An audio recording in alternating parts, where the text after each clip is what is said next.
Hello! Jour 7 de ce challenge 30 jours pour devenir digital nomade.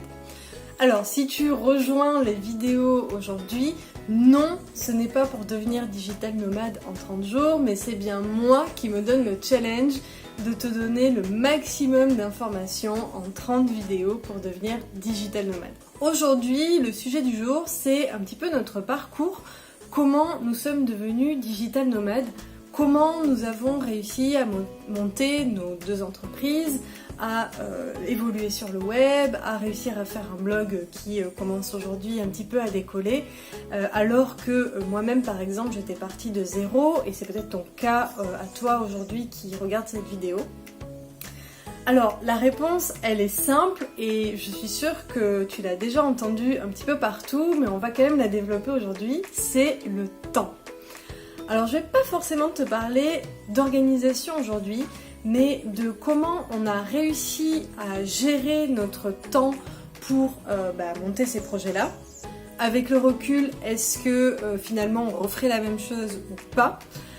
Je te dis tout ça dans la vidéo d'aujourd'hui.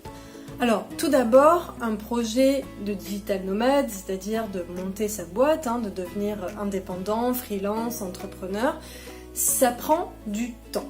Ça prend du temps, c'est-à-dire sur le long terme. C'est pas un projet où comme ça on décide de devenir freelance et on a 15 clients.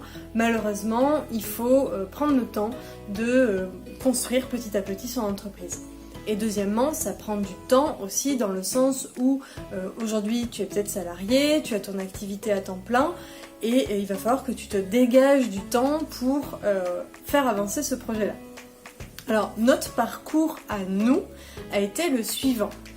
Et je te le dis tout de suite, avec le recul, je pense qu'on ne ferait pas la même chose et je te donne juste après mon conseil aujourd'hui, si je devais refaire, comment je ferais. Alors nous ce qu'on a fait, on a décidé d'abord faire entre guillemets beaucoup d'argent, c'est-à-dire de beaucoup travailler, d'économiser. Lucas avait son CDI à temps plein, il gagnait bien sa vie, il était cadre.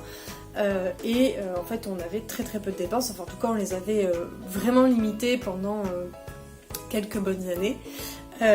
Et donc on mettait vraiment beaucoup de côté. Moi de mon côté j'étais encore étudiante au départ et je cumulais les jobs pour mettre beaucoup d'argent de côté. Donc quand on est parti, on a commencé d'abord un petit peu à profiter, à voyager, et puis très rapidement on s'est dit ok, on va se mettre en mode création d'entreprise, on se lance. Et donc on a vécu sur nos économies tout le temps en fait de monter l'entreprise, enfin les deux petites entreprises, on est tous les deux auto-entrepreneurs. C'était bien parce que nous avions vraiment 100% de notre temps qui était consacré à ces projets-là, et c'est vrai que c'est vraiment très confortable, mais et c'est ce qui me fait dire aujourd'hui que on recommencerait pas forcément exactement de la même façon.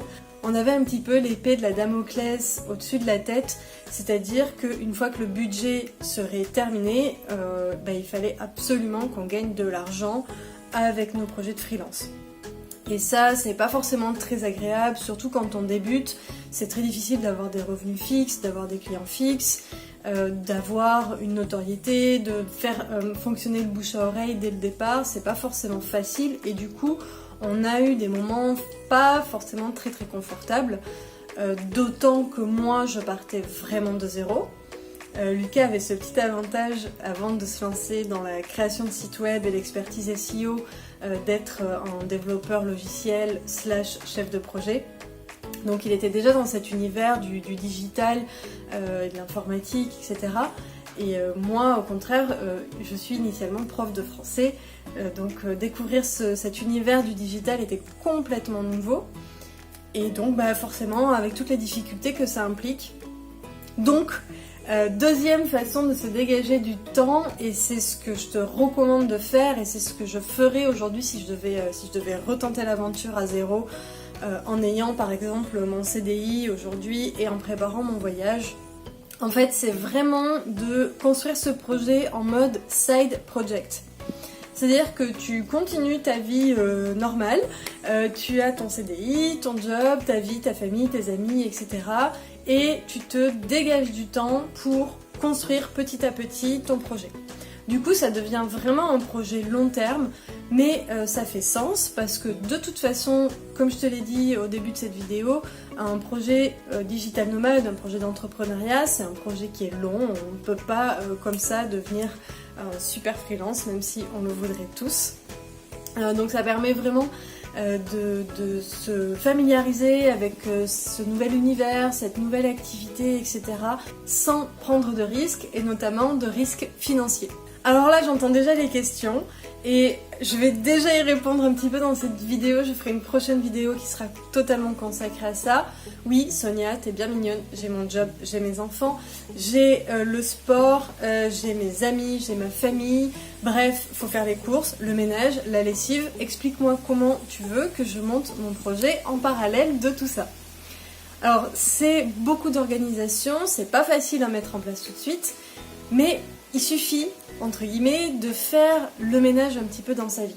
Je suis sûre qu'aujourd'hui, il y a un tas d'activités que tu peux soit diminuer, soit complètement supprimer, en fait, tout simplement. L'idée, c'est de faire le planning de sa semaine. C'est-à-dire que pendant une semaine, tu vas noter à chaque fois le temps que tu passes à faire certaines choses. Enfin, tout ce que tu fais. Le temps que tu passes pour aller au travail, le temps que tu passes à te préparer le matin, le temps que tu passes à faire à manger, le temps que tu passes au travail, le temps que tu passes à faire tes courses, le temps que tu passes avec tes enfants, le temps que tu passes sur les réseaux sociaux, à traîner sur ton téléphone, le temps que tu passes sur Netflix, j'en passe et j'en passe. L'idée, c'est de vraiment tout noter comme ça et de voir où est-ce qu'on peut tronquer. Alors c'est sûr que le boulot et les enfants, c'est un petit peu difficile de tronquer, mais tu vois, Netflix, le téléphone, se préparer le matin, peut-être qu'on peut essayer de faire plus vite aussi. Si on se rend compte qu'on ne passe pas beaucoup de temps à se préparer le matin, on peut peut-être essayer de se lever 1 heure avant pour se dégager 1 heure de temps le soir, ou de prendre ce moment-là pour travailler un petit peu ce projet si on est du matin. Si tu prends ta voiture par exemple tous les matins et que tu pourrais aller au boulot en transport en commun, l'idéal c'est de le faire parce que premièrement c'est beaucoup plus écolo, mais surtout le temps des transports en commun, tu peux le passer à suivre une formation, à prendre des notes sur ton futur projet, à écrire des articles si tu es déjà un petit peu lancé, etc. etc. En fait, c'est jamais très simple, c'est sûr que là je te donne mes bons conseils derrière ma caméra, mais il y a toujours des solutions et l'idée c'est vraiment d'aller faire un petit peu le ménage dans son planning pour se dégager du temps et se mettre en mode side project. N'hésite pas à me dire ce que tu en penses en commentaire, n'oublie pas de t'abonner à la chaîne pour ne pas manquer toutes les prochaines vidéos. En attendant, moi je te dis à demain et on se retrouve pour la 8e vidéo où on se posera la question, est-ce qu'il est possible de devenir digital nomade même en partant de zéro? Ciao ciao!